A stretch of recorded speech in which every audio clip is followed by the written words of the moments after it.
supporting this amendment, of course, because we all know, and he should know as well, you're dealing with people as much as we are, that by increasing these taxes again from next May or so forth, this is going to drive transport costs up. It is going to hurt people going to work in their cars. It's going to hurt people taking their children to schools. In rural Ireland, this is going to hurt people more so than urban areas. And people in rural areas do need a car. They can't travel without a car, ministers.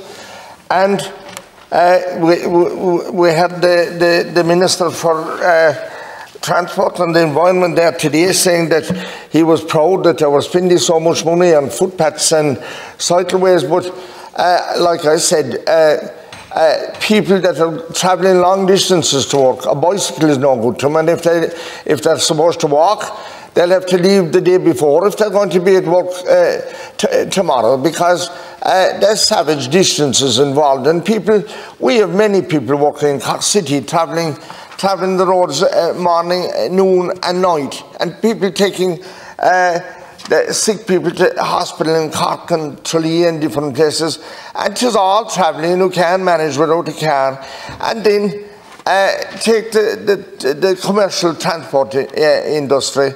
Sure, that's going to drive the whole thing through the roof again and drive up the cost of living in every way, whether it is transporting food or agricultural goods and all the other things.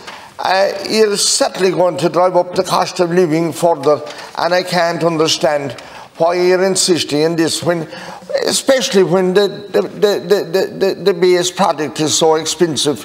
And we are already paying enough taxes, Minister, and carbon taxes, and it is enough. And when it was just $1.20 a litre, and he runs it so much,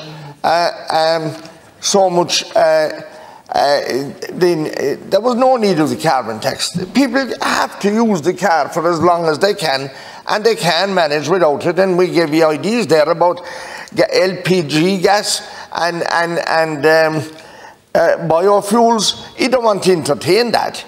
But what you're hell-bent on is putting people walking and maybe go back to the horse and cart, because you're not making any common sense of what you're doing, increasing this tax again come the end of May next year.